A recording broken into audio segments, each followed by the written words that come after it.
You ever looked in my eye not one time? No, no, you know why.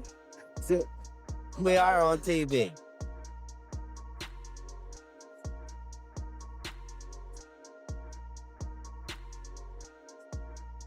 I want to tell you, Mr. Katt Williams, we've been friends for so long, and when I say I love you, I really, really mean that. Yeah, I love you back. You're a siren. Why do black people like menthol so much? What's that about? It's a totally different type of cigarette. You're gonna get me canceled. No. This is very racist, this Is it? conversation, even though neither of us are. It's like if you started asking me about spaghetti. I'm not going to get offended. How many people have ever died of pasta-related illnesses? A lot. Hip-hop has always had a complicated relationship with masculinity, and for decades, certain artists have carried rumors about their sexuality that never quite went away. Rumors that came from beef, from body language caught on camera, from the lyrics they wrote, and from people they trusted who eventually decided to talk. Here are 7 of the most discussed cases, where the rumors came from, and what the evidence actually says. Sexually transmitted diseases have been found over the years about which nobody knows. Now hip-hop in chaos. Number 7, Ja Rule. Jeffrey Atkins was one of the biggest names in popular music between 1999 and 2005. 17 Hot 100 entries, 3 platinum albums, collaborations with Jennifer Lopez and Ashanti that dominated radio for years. The rumors around his sexuality peaked around 2013 after his release from prison and spread rapidly through blogs and message boards. Stories allegedly involving a personal trainer, stories allegedly tied to prison. They were also frequently connected to his long-running beef with 50 Cent, which is important context because that's where a lot of the fuel came from. Ja Rule denied every claim emphatically and repeatedly. But the strongest counterpoint isn't any interview or statement. It's his marriage. Ja Rule and Aisha Atkins have been together since they were teenagers, married since 2001. 3 children. A relationship spanning well over 25 years, built through the highs and the genuine lows of a very public career. That kind of longevity doesn't require a defense. Number 6, Busta Rhymes. Trevor George Smith Jr. has been one of hip-hop's most kinetic and relentless forces for over 3 decades.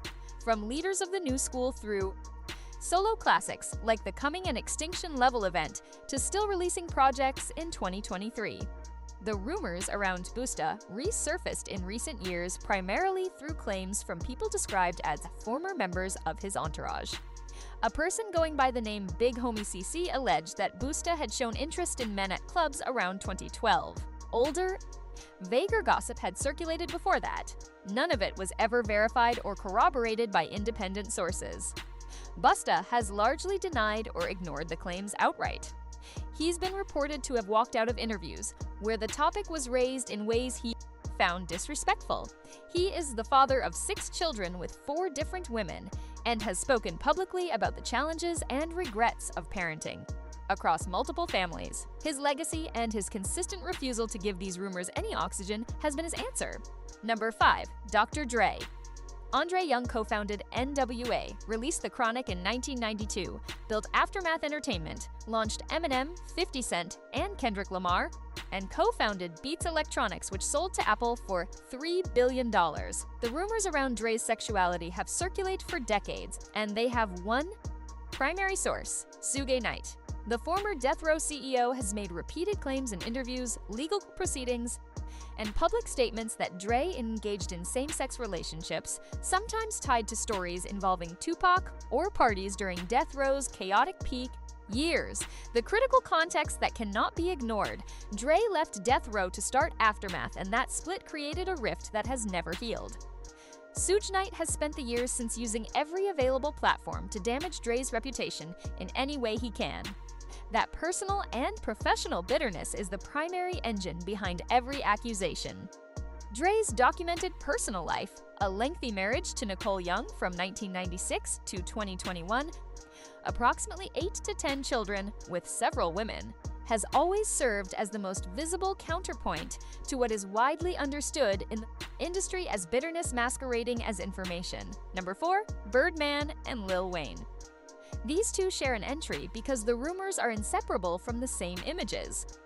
Multiple documented instances of Birdman and Lil Wayne kissing on the lips, on stage in front of thousands, in photographs that circulated from around 2002 through 2006, became some of the most debated visuals in hip-hop history.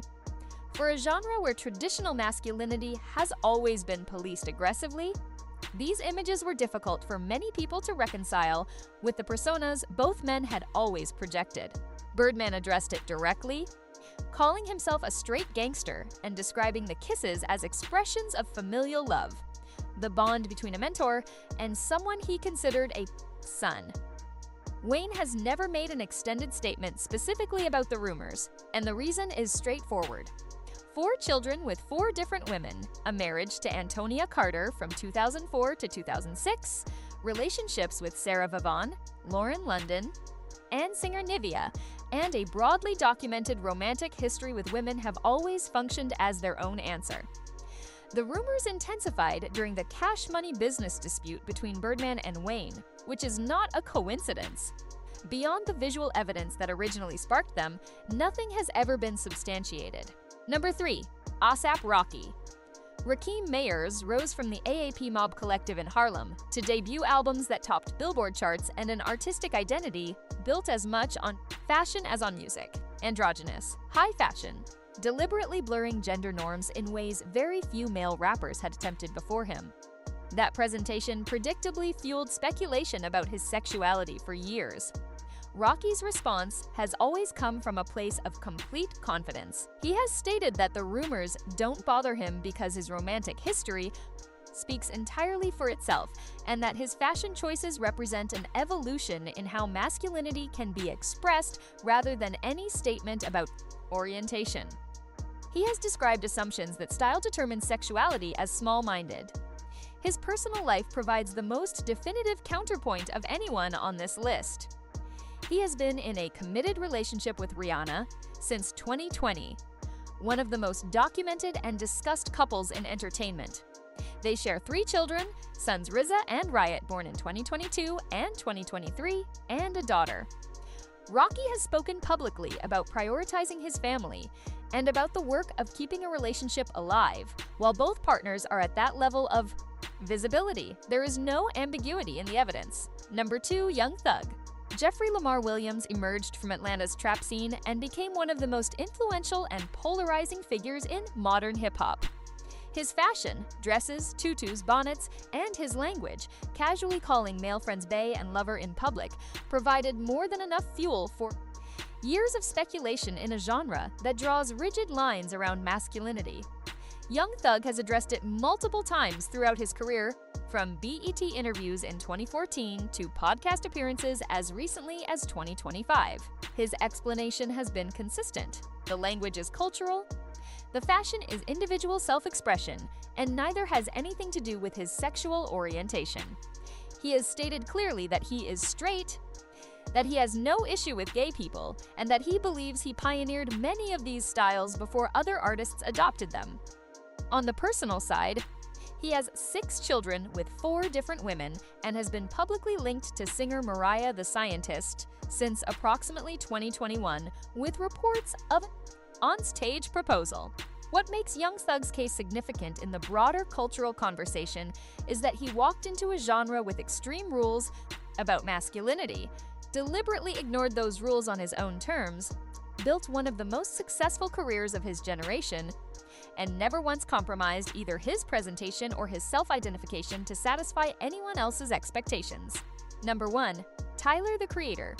Every other entry on this list involves rumors that originated externally, from a rival, from a radio host, from a bodyguard, from photographs. Tyler's case is categorically different. The speculation around his sexuality comes from Tyler himself, embedded in his own music. Flower Boy in 2017 contains references to kissing boys. Igor in 2019 is widely interpreted and discussed by Tyler himself in vague but deliberate terms, as an exploration of same-sex, love, and heartbreak. Lines from Chromacopia in 2024 have been parsed extensively for queer themes and what fans read as coded admissions. Tyler has described his sexuality in interviews as existing in a gray area. He has said he values his privacy while acknowledging his public persona is anything but private. He has not fully embraced a specific label for his orientation. He has not categorically denied the interpretations listeners draw from his music. His personal life reflects the same deliberate ambiguity. Past rumored links to women include model Rain Judge around 2021, but no confirmed long-term public relationships, marriages, or children have been documented. Tyler's consistent refusal to provide a definitive headline-ready answer has paradoxically made the conversation louder than a simple statement in either direction would have. But that tension between revelation and concealment is precisely where his best art lives. He lets the music speak and leaves everything else to interpretation. And that choice itself tells you something about who he is. What this list actually shows you is how many different ways these conversations start. A business rival with an axe to grind. A radio personality chasing shock value. Images that exist but don't explain themselves. Language and fashion that challenge what a genre thought it knew about itself. And one artist who walked directly into the conversation through his own work and decided to let it sit there unresolved and make music out of the tension. Drop a comment. Which of these cases do you think the culture got wrong? And does it even matter anymore?